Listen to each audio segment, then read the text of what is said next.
What is going on, guys? DBG here, and in this video we are going to be going over the team that I'm running with in the 250k qualifier. So this is the last 250k qualifier, and I have been playing a good bit of this game over the last probably 15 or so hours since my last game for No Money Spent series, where I made a couple of additions to the squad. As you guys can see, I had like 130k and I've now got 15k. I made 2 new additions to the squad, and I'm on currently a 9-game winning streak, and 8 of those 9 have been against like elite teams, like ultimate god squad level teams. Maybe not elite players necessarily, but the thing is, you're not going to come up against, like, you may, like, realistically, there are probably 10,000 people in this that will enter the qualifiers, and there was probably, out of those 10,000 people, there's probably four elite players, especially on European servers. On each server, there's probably 4 to 5 elite players, and then there's probably maybe 10 players that will be at my level, which is the level a little bit below elite on each server, and then lower than that is just players that either have good teams or are okay, and you should be able to get wins against them kind of comfortably. So that's the thing, like, the only one of these qualifiers where I was available for, I was top 20 the entire day. So I'm confident on European servers if I can. I'm confident getting top 20 if I don't come up against someone extremely strong. But you just never know. There is always a chance of you coming up against somebody really, really good. So pretty much what I am going to be doing here is I am going to be going over the squad, explaining why I'm using players in certain positions and what way my team is going to match up in certain situations. But yeah, pretty much I think we have put together one of the best teams you can put together at this level, to be honest. So at the point guard position, I'm going to be running with Jason Terry. So Jason Terry, I don't think is quite as good as Baron Davis, but I do like Baron Davis off the bench, and I run my bench a lot. So I know stamina doesn't make that much of a difference, but I've put together 2 lineups that are very even. And trust me, I run my bench a lot. If things are going wrong, there is one player on my bench that I will just keep on the floor no matter what. But I do like bringing this specific player off the bench. So Jason Terry, a really solid shooter. Not a great dunker, but will dunk when he's open. He's got great handle, really good defense, unbelievable speed, and obviously 11 Hall of Fame badges. Backup point guard, we are going to be running with Baron Davis. So Baron Davis is definitely better than Jason Terry. I'm not going to make that argument. Davis is definitely better than Terry. Davis is basically Terry with a slightly worse release, but can dunk, and dunking is huge in this game. So Baron Davis is absolutely fantastic. Great speed. He's got a Hall of Fame quick first step. Some great gold or Hall of Fame badges. The unfortunate thing is that Baron Davis only has got silver dimer, which for a point guard it's a bit of a problem, and he also has got silver steady shooter. Whereas if you look at Jason Terry, he's got a Hall of Fame dimer, and I'm pretty sure he doesn't have steady shooter as well. So Baron Davis, I do think is a slight bit better, but the thing is, with that steady shooter badge, you miss a lot more open shots than you will with Jason Terry. But a really good card. So at the 2, I am going to run with Vince Carter. This Vince Carter card, I really, really like it. So he's averaging 9.5 points per game, which is decent. 13 Hall of Fame badges, including Hall of Fame quick first step and Hall of Fame range extender. This is the first year I've ever liked Vince Carter. I remember I had the 2K15, the very first time Vince Carter was in my team. Well, like, prime Vince Carter was in my team, and I hated that card. Like, I hated prime Vince Carter for years. I didn't use him enough in 2K16. I only used rookie Vince, and I didn't think he was very good. 2K17, I didn't like any of the Vince Carters, even the like dropping 50 woman that everyone thought was brilliant. 2K18, I hated Vince Carter, even the pink diamond. 2K19, I don't know why, I just could not use Vince Carter effectively last year. I hated that card as well. So it was one of those ones where it was like, I genuinely disliked every Vince Carter until this one. This Vince Carter is unbelievable. And the big thing with this Vince Carter is that he actually matches up well to T-Mac. He's like a poor man's T-Mac, so he actually does a good job defending T-Mac. And with Hall of Fame quick first step, if you do get, even with T-Mac's Hall of Fame clamps, if you do get a little bit of a head start on him, he still will be able to get to the basket a bit. And also, if they are running someone like a James Harden, you just play turbo ball and score Vince every time. At the small forward position, we have got Hedo Turkoglu. So the small forward and power forward is Hedo Turkoglu and Lamar Odom. So the thing is with these guys here, I switch it up. So some games I'll use Hedo, some games I use Hedo at the 3, Lamar at the 4, and other games I'll switch it up. What my thing is that if they are running with someone like a Blake Griffin, most of the time you're not going to see clamps on their power forward. I think both of them are even on defense, but basically whichever of the 3/4 don't have clamps, if you're coming up against Giannis, I always like to match up Hedo on Giannis. I don't know why. Hedo's like crossover into a behind the back just seems to burn Giannis every single time. I don't know why. I have the most success I have with anyone on Pink Diamond Giannis, apart from obviously Giannis himself, is Hedo Turkoglu, and then I'll bring Lamar Odom to the 3. But if they've got someone like Blake Griffin at the 4, I'll put Hedo at the 3 and use Lamar Odom just to burn Blake Griffin every single time. Or if they've got someone like Chris Bosh, basically a non-clamps player, Lamar Odom goes right in there at power forward. But Hedo and Lamar Odom are very similar cards. So they are both 6'10". Both of them can shoot the ball from deep. Both of them can play defense. Both of them have good releases, good 3-ball ratings. They can rebound moderately well. The difference is that Lamar Odom has just got that little bit better stats-wise. He's a much better dunker. And Lamar Odom, better interior defense, way better rebounder. And the thing with Odom is that he's got base 11. So base 11, it's not like 2K19 where base 11 is a complete game changer, but it's still a really good release.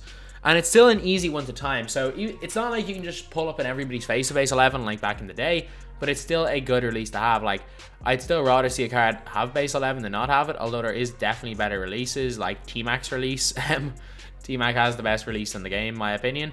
And him and Zach LaVine, I think, have the same, and Brandon Roy. But yeah, so these guys are playing at the 3 and the 4.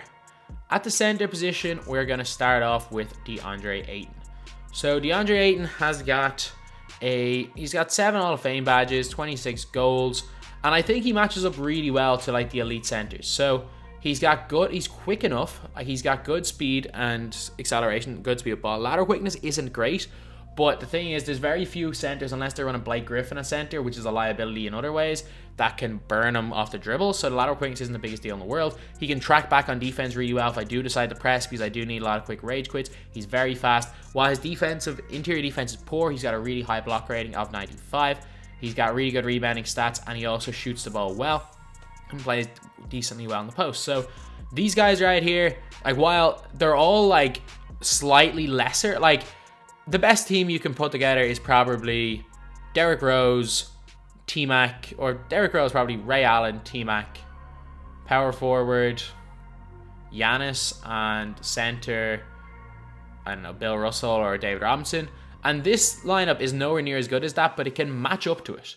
Like, if I'm playing against someone using that lineup and they're worse than me at the game, I will probably still win with the lineup I put together. But although, if I'm playing against someone of a very similar standard to me and they've got the better team, that's where that kind of 5-point gap comes in.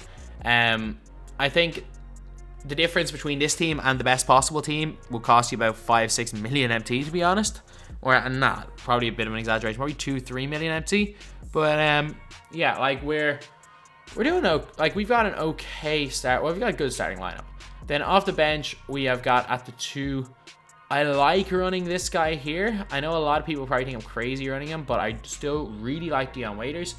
I don't know. Okay, I need to score. I'm going to get him up to diamond. I just need 1 game, or I need 2 games to get him up to diamond, and I've got plenty of time. So I'll have him up at diamond by the time this tournament happens, and then he gets like Hall of Fame range extender and stuff, so that really does actually help him out. But he's a really good shooter. He's fast. He dunks really well. He's got good ball handle. He plays good defense. He got clamps. Can't go wrong, especially for a card that was free. Small forward. This was one player we kind of broke the bank on, but I think I'm going to sell him back as soon as the tournament's over, but I think he's worth it for this tournament. It is Danny Granger. They seem to have fixed his handle. His crossover is actually really fast right now, even though it was the slowest thing ever when he first came out. He's got mid-range shot 96, 3-ball 94, base 11, good ball handle. He's also, the big thing with him though, he's got really good speed, 2-ball acceleration, and quick first step. He's got 11 Hall of Fame badges. He's also got gold clamps, so he's got defender, great lateral quickness, and he's 6'9". So if they are running like a Giannis, if they are running who's very tall, a Larry Bird or something, Danny Granger is not going to be too small to guard him and will be able to keep up with him. And we got a lot of height at the 3 position. So even though we do have small 2 guards, if they are running a really big small forward, we're going to be fine. Although waiters on someone like a T-Mac is a bit of a mismatch. So that's something I need to make sure, try as little as possible that happens.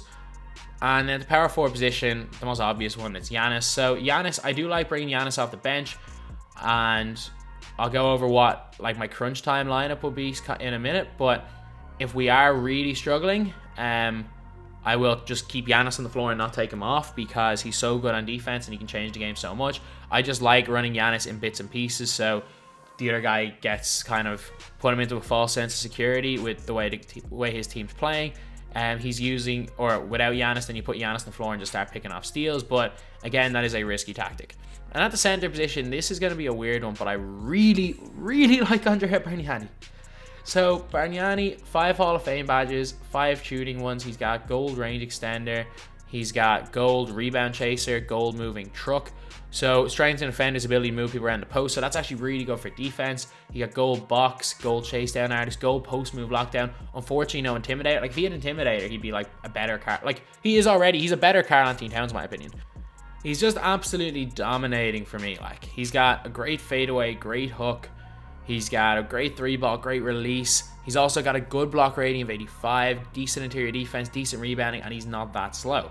And again, with the moving truck badge, he's quite good. And the funny thing is that I actually didn't use this guy when I've only actually recently brought him back into the team. I had been using Miles Turner, and I think it's only like my last 2 games I've put Andre Bargnani back in, and I've put on Danny Granger back in, and they have been killing it. Bargnani kind of struggled a little bit in the first game I played with him, but he's been a beast since. And then buying Danny Granger has completely changed it. Like Danny Granger is replacing Marcus Morris in the team, and Granger's a lot better.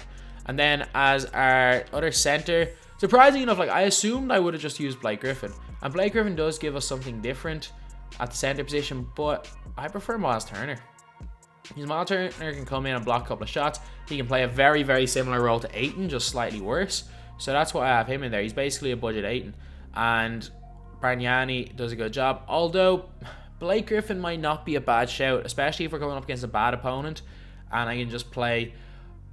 I can play ISO ball Blake Griffin, but he can't really play at the 4 because he gets blown by.